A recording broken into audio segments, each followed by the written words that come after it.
Wabeja bono mwihanga bari kutandika okushoma tamu yabo ya kabiri abeja b'ishomero rya Kamunga irukushanga mu district ya Karungu boto babasa kutandika bwanyuma yo kushanga ngu ishomero ryabo rikashishwa amezi bwanyuma y'enyanja ya Victoria ukushika amezi gakaritahira. Aho mushaki wetu yashiraho mwanya ugu yashangana bagezaho ukombeka za tenti zabahirwe kitongore cya UNICEF umwanya gutara mu mezi kurebeka ngo abeji babasa kutungaho kushomera kandi ebizindozo umurimo guri mukoro wako abana basobora kubanga bafana basomera mu tenti amazi enyanja yagenda nejura neboga newereza amazi kusomero amazi negajura ibina byonna nebyanjala abazeire abatari bamwe na bamwe ababana babo babiri nibashomera mu ishomereri bayoreka obusasi bw'amani bwanyuma yo kushanga ngo abana babo barabasize no kuheza etamu yo kubanza kandi ubu harimo n'abeji ab'ekibine cya Mushanju.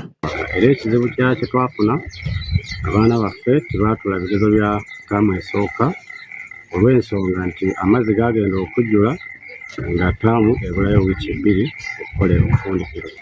Abaana twali twakola nga babali registeringa P7 naye okuva ku tamu eyasooka abaana tebasoma. N'obukirabe kiri kityo abazeire aba nibetumbitira amahe agari kurwanisa enjubambi mu ihanga ga Fisheries Protection Unit ago bari kugira ngu gakahendahenda obwato bwabo obu babiri nibakozesa okucwekanisa amaizi obu bari kugira ngu n'okukitya obwire obu tibakatunga gakugarukwa mukona kandi obwato bwabo bukabere nibubahwera omu bwire nk'obu bacwekanisa abaana babo enyanja babatwara omu ndiijo myanya ei bakubaire nibabasa kushomeramu. Babadde twali twateekawo akaato kasomosenga abaana nga bagenda okusoma amagye bwe gajja ne gakaasa. Yo twali tulinawo akaato akasomosa abantu kyokka bambi bano abayinfooma simanyi ab'amagye naye ate ne bakakuba twagezaako bagamba akaato tekalina buzibu naye ate ne bakaasa. Aba bashoborera kuba rino bataho buryo obwokurebeka ngo bakorayo obwato bundi bwakwera abaana babo okucwekanisa amaizi okuza kushoma. Tugenda kuteekateeka okulaba nga tufuna entambula y'eryato tuzeewo mu kifo kyali ly'amagye ge lyayasa abaana baffe ab'obusukka kuba okusomokeramu.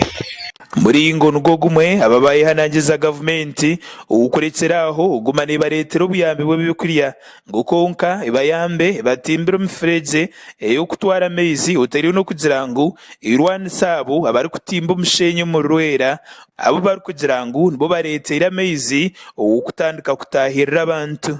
Naye ffe ng'abakulembeze wamu n'abazadde tutema empenda naye ne tutuuka ne tuggwayo tusaba gavumenti ku luno tetwagala buyambi bwa mmere wadde nga n'emmere tuba tugyagala tusaba ejjeeyerula emikutu eyiweko ku maalamu essomero eryongere odditeekateeka kuba gavumenti nkimanyi erina obusobozi. Omushaki weitu yagambaho na meya wa town council ya Rikaya Charles Tamare kandi ogu nawe yayetumbitira bari kutimba omushenyi omu Rwera abari kugira ngu nibo baretere ekizibu eky'amaizi okuguma nigatahirira abantu. Banafe abakozesa Rwera baata amazzi mangi ne gatambula kati ffe tulwana nago bannannyini kitundu bannannyini ekifo. Ogu yashoborera ngu bonka town council tebaine ekyokukorera ishomero eri ahabwokuba barina ebyetengo bingi kandi tebaine sente zaabyo. Nga town council tugezezzaako okukola kyonna ekisoboka kubanga nga tuyamba essomero lino naye kitususseeko era twebaza gavumenti yatuwa ebyokulya naye tebimala.